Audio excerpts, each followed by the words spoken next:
వినతి పత్రం ఏమి ఇచ్చేదేం లేదు ఇక్కడ. వినతి పత్రం ఏమి ఇచ్చేది లేదు కానీ వినతి పత్రాలు చూపెడతాయి ఇక్కడ. ఎందుకు చూపెడతానంటే ఈరోజు కంచె చేను వేస్తున్నట్టు ఇక్కడ నాకు లెక్కలు చెప్పాలి. ఇవాళ ప్రభుత్వం నాకు లెక్కలు చెప్పాలి. నిన్న హిందూ రామ్ చేసినటువంటి ఒక ఇంటర్వ్యూలా ఆయన చెప్తాడు 65,714 పోస్టులు ఇచ్చేసిన అని చెప్తుండు రేవంత్ రెడ్డి గారు. 67,000 పోస్ట్ నౌకర్లు 67,760 పోస్టులు ఇచ్చేసిన ఆల్రెడీ. వాళ్ళంతా నౌకర్లు చేస్తుండ్రు. ఇంకొక 5,000 పోస్టులు ఇవ్వబోతున్నా అని చెప్పేసి రేవంత్ రెడ్డి గారు చెప్తుండ్రు. ఇగో ఇవాళ నేను లెక్కలతో వచ్చిన టీజీపీఎస్ఐ ఆఫీస్ కు. ఇంకో ఇప్పటి వరకు వీళ్ళు చచ్చిపోయిన వాళ్ళు 18 మంది చచ్చిపోయిన వాళ్ళు ఇప్పటి వరకు ఇగో వీళ్ళు చనిపోయిన వాళ్ళు చూడండి ఎంతమంది ఉన్నారో. వీళ్ళందరూ ఇటీవల చచ్చిపోయిన నెల రోజులలో చచ్చిపోయిన వాళ్ళు. వీళ్ళు పాత చచ్చిపోయిన వాళ్ళు కాదు, నెల రోజులలో చచ్చిపోయిన వాళ్ళే. ఇగో నేను 5 ఫోటోలు పంపిన. ఇప్పటికి దాదాపు 18 మంది చచ్చిపోయారు. ఈ రోజు భారతదేశంలో 40 లక్షల మంది నిరుద్యోగులతోని అత్యధికంగా నిరుద్యోగులు ఉన్నది మన రాష్ట్రంలోనే. మన రాష్ట్రంలో 8.9% యువకులు ఈ రోజు నిరుద్యోగులుగా ఉన్నారు. 8.9 అంటే ఈయన ఏం చెప్తాడు? నంబర్ 1 ప్లేస్ ఇండియాలో, నంబర్ 1 ప్లేస్ లో ఈ రోజు నిరుద్యోగులు లేరు మా దగ్గర. రిక్రూట్మెంట్ లో నంబర్ 1 పొజిషన్ లో ఉన్నారు. అనగా నిరుద్యోగులలో నంబర్ 1 పొజిషన్ ఉన్నారు. 8.9%. ఈ రోజు నువ్వు ఇచ్చిన నోటిఫికేషన్ అని ఏమని చెప్పుకోరు. ఇవన్నీ నోటిఫికేషన్ డేట్లు. మిస్టర్ రేవంత్ రెడ్డి గారు ఇవాళ నాకు లెక్క ఎవరు చెప్తారు? ఇక్కడ వచ్చి మీ లెక్కలు తేల్చేదనుకున్నా. నేను ఎక్కడి పోయినా ఏది పడితే అది మాట్లాడతా, ఒక 10 మంది చప్పళ్ళు కొట్టించుకొని ఉంటానంటే నడవదు. ఈ రోజు నిరుద్యోగులను రాజకీయ నాయకులు మెయింటైన్ చేస్తూ నిరుద్యోగ సంఘాలను మెయింటైన్ చేస్తున్నారు. కాబట్టి ఈరోజు 40 లక్షల మంది నిరుద్యోగులు రోజు నాకు 3, 4, 5, 10 మంది రోజు ఫోన్ చేసి మా సబ్జెక్ట్ మాట్లాడని. నిన్నటి దినాల రేవంత్ రెడ్డి గారు రామ్ కిచ్చుకున్న ఇంటర్వ్యూలో దాదాపు నేను ఆల్రెడీ 67,700 అదే బార్డర్ రేట్ చెప్తుంది. బార్డర్ రేట్ అంటే నమ్ముతారేమో అనుకుంటూ. అయితే ఇక్కడ చూడండి డేట్లతో సహా ఏ రోజు ఏ నోటిఫికేషన్ ఇచ్చిండు. గ్రూప్ 1 నోటిఫికేషన్ 19/2/2024లో ఇచ్చిండు. ఇది 60 పోస్టులు ఇచ్చిండు. డిఎస్సి 26/2/2024 4,967 పోస్టులు ఇచ్చిండు. సివిల్ అసిస్టెంట్ సర్జన్ 28,620 ఇచ్చిండు. 435 పోస్టులు. ల్యాబ్ టెక్నీషియన్లు 1,284 పోస్టులు. నర్సింగ్ అత్యధికంగా మెడికల్ హెల్త్ దామోదర రాజనరసింహ ఆయన వేయించుకున్న ఈయన లెక్కలు రాసుకుంటూ 2,050. Pharmacist 633. Dental assistant 43. Speech pathology 4. Assistant ప్రొఫెసర్లు 607. అసిస్టెంట్ పబ్లిక్ ప్రాసిక్యూటర్లు 118. అసిస్టెంట్ సివిల్ సర్జన్లు 1,623. మరి డ్రైవర్ శ్రామిక్స్ 1,743.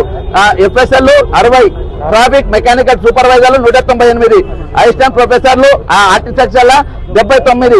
అసిస్టెంట్ ప్రొఫెసర్లు 44. Agriculture university. ఇక ఇలా గ్రూప్ 2 ఎక్కడ ఉంది, గ్రూప్ 3 ఎక్కడ ఉంది, పోలీస్ ఎస్ఐలు ఎక్కడ ఉండరు, పోలీస్ కానిస్టేబుల్ ఉండరు. మొత్తానికి ఇవాళకి రిటైర్డ్ అయిన వాళ్ళు ఎంతమంది? రిటైర్డ్ అయిన వాళ్ళు 25,534 మంది ఉన్నారు. మరి ఈ రోజు నీ పోస్టింగ్ లేదా?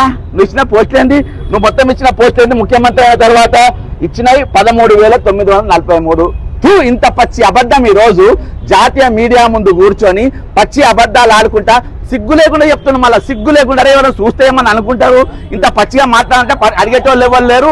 అడిగేటోళ్ళు మొత్తం నా జేబుల్లో ఉండరు. నేనేమన్నా చేస్తే నడుస్తుంది అని చదువుకుంటారు రేవంత్ రెడ్డి గారు. నేను స్పష్టంగా చెప్తున్నా, ఈ రోజు ఈ లెక్కలు నాకు తేలాలి. ఇక్కడ నేను చాలా రీప్రజెంటేషన్ ఇచ్చే. ఇదివరకే ప్రభుత్వం రాగానే 2 లక్షల పోస్ట్ అన్నారు. మిస్టర్ రేవంత్ రెడ్డి గారు ఇవాళకి 40 లక్షల మంది నిరుద్యోగులు ఉన్నారు.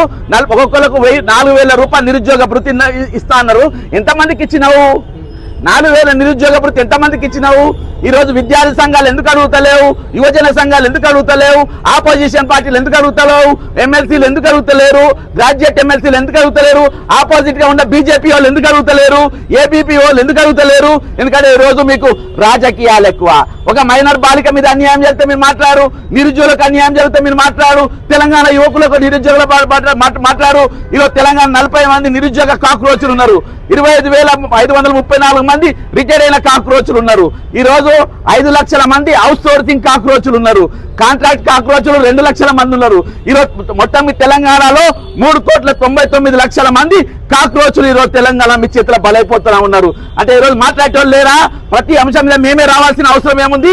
ఈ అంశం మీద మాట్లాడడానికి అంశంలో ఉన్నటువంటి నిష్ణాతులు సెల్స్ ఉంటాయి కదా, విద్యార్థి సెల్ ఉంటాయి కదా, విద్యార్థి శాఖలు ఉంటాయి కదా. ఎందుకు మాట్లాడే? నిరుద్యోగ సంఘాలు ఏమైపోయినాయి? ఎందుకు మౌనంగా ఉండడు?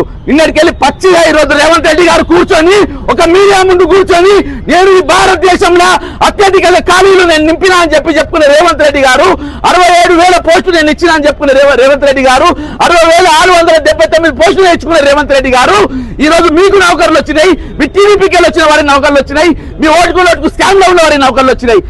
కానీ ఈ రోజు ఏటూగా ఉన్న వేణు నరేంద్ర రెడ్డి కూడా నౌకరు వచ్చింది ఈ రోజు. కానీ ఈ రోజు నిజంగా తెలంగాణలో కాంగ్రెస్ పార్టీ అధికారం దేనికి?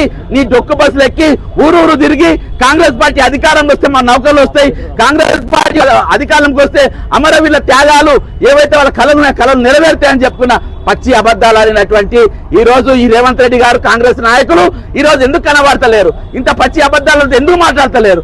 ఎందుకు మీకు గళాలిప్తలేరు? ఎందుకు మీరు గొంతులిప్తలేరు? ఎందుకు మాట్లాడతలేరు? ఇంత పచ్చి అబద్ధం ఈ రోజు జాతీయ స్థాయిలో జాతీయ మీడియాలో కూర్చొని, అది శ్రీరామ్ ముందు రామ్ అంటే బోఫోర్స్ కేసు బయట పెట్టినోడు, పెద్ద స్కామ్లు బయట పెట్టాడు, రఫేల్ స్కామ్ కూడా ఆయనే బయట పెట్టిడు. అసలు టోన్ ముందు కూర్చొని వచ్చిరాని ఇంగ్లీష్ లా ఈ రోజు ఈ తెలంగాణలో యువకులు మొత్తం బిజీగా ఉన్నారంట, నిరుద్యోగులు అంతా బిజీగా ఉన్నారంట. ఎందుకు బిజీగా ఉంటే చదువుకుంటున్నారట. నేను మస్తు పోస్టులు ఇచ్చినా, ఆల్రెడీ ఇంకా పోస్టులు రాబోతున్నాయి కాబట్టి అవన్నీ నింపుతున్నామని చెప్పి పచ్చి అబద్ధం ఆడిండు. ఈ రోజు బరాబర్ ఇచ్చినామని చెప్పుకుంటారు కదా, బరాబర్ ఇచ్చినామని చెప్తున్నారు. అంటే ఏంది ఇవి? నువ్వు ఇచ్చిన పోస్టులు ఏంది? నువ్వు చెప్పినా ఏంది? ఇది కనబడుతుంది ఏంది? ఈ రోజు పెండింగ్ లో ఉన్న పోస్టులు ఇగో ప్రతి డేటా తీసుకోవాలి. ఎన్ని ఖాళీలు ఉన్నాయి, ఎన్ని నింపాలి, ఎప్పుడు పడాల్సిన నోటిఫికేషన్లు. అరే సిగ్గుండాలి మిస్టర్ రేవంత్ రెడ్డి. ఈ రోజు ఆంధ్రప్రదేశ్ లో ఇదే ఓటుకు నోట్లో ఉన్నట్టు చంద్రబాబు నాయుడు జాబ్ క్యాలెండర్ ఇచ్చిండు. మరి నీ జాబ్ క్యాలెండర్ ఏది? ఇక్కడ నీ job calendar Revanth Reddy. Job calendar ఎందుకు ప్రకటిస్తలేవు రేవంత్ రెడ్డి? ఈ రోజు టీజీపీ ఆఫీస్ లో కూర్చుంటారు. ఈ రోజు గ్రూప్ 1 ఎగ్జామ్ బరాబర్ పెట్టారు. 2016 పేపర్ లీక్ అయితే ఇయాల్టి వరకు వాళ్ళ మీద చర్యలు ఉండే. 2022 పేపర్ లీక్ ఉంటే ఇయాల్టి వరకు చర్యలు ఉండే. అసలు ఇక పరీక్షలు పారదర్శకంగా అవుతున్నాయి ఎక్కడ ఉన్నాయి? ఏడ కనబడుతుంది? రోజుకొక రూలు, ఇష్టం వచ్చిన రూలు మారుతారు. అడిగేటోళ్ళు ఎవరు లేరు, మేము అన్ని మేనేజ్ చేసుకుంటామంటారు. మరి మేనేజ్ అవుతా ఉంటే ఈ రోజు మరి దేనికోసం ఉన్న టీజీపీఎస్సీ, దేనికోసం ఉంది ఈరోజు సెక్యూరిటీ పెట్టి ఎవరిని మాట్లాడుకున్నాక ఇంత పచ్చి అబద్ధాలు ఆడుతున్నప్పుడు ఈ రోజు ఈ 67,740 పోస్టు ఎట్లెట్లు ఇచ్చిండ్రు, ఏ శాఖలు ఇచ్చిండ్రు? ఇక్కడ నాకు ఇచ్చేదాకా ఇక్కడికి వెళ్ళి లేచేది లేదు. ఇవాళ నేను వచ్చింది లెక్కలు తేల్చుకోనికి వచ్చిన, నీ పచ్చి అబద్ధాలతో ఎవరిననికి ఇక్కడ లేరు. ఇక్కడ వాస్తవాలు చెప్పేదాకా ఇక్కడికి వెళ్ళి కదిలేదు లేదు. ఇక్కడ నీ లెక్క, నీ దొంగ లెక్కలు, నీ లంగ లెక్కలు, నీ 420 లెక్కలు, నీ పోర్టల్లో పోయి చెప్పుకో. కానీ ఇక్కడ మాత్రం వాస్తవిత అనేది తెలంగాణ యువతకు, తెలంగాణ నిరుద్యోగులకు, తెలంగాణ ప్రజానికానికి, ఈ దేశ ప్రజలకు తెలవాల్సిన అవసరం ఉంది. కాబట్టి నేను ఈరోజు టీజీపీఎస్సీ ఆఫీస్ ముందుకు వచ్చిన. అంటే BJP party MP Raghunandan Rao మాట్లాడుతూ ఒక పక్కన ఇవన్నీ లెక్క అన్న వాళ్ళని వచ్చి చెప్పమన్నా అన్న, నేను వాళ్ళ వాళ్ళని రమ్మని బయటికి వచ్చి లెక్కలు చెప్పమాను. నేను వాళ్ళ గేట్ లోపలనే ఉన్నా, గేట్ బయట లేను కదా. ఇంకెన్ని రోజులు దాచుకుంటా లోపల? బయటకు రమ్మని వాళ్ళనే రమ్మని, ఒక నోటిఫికేషన్ అన్ని పట్టుకొని రమ్మని.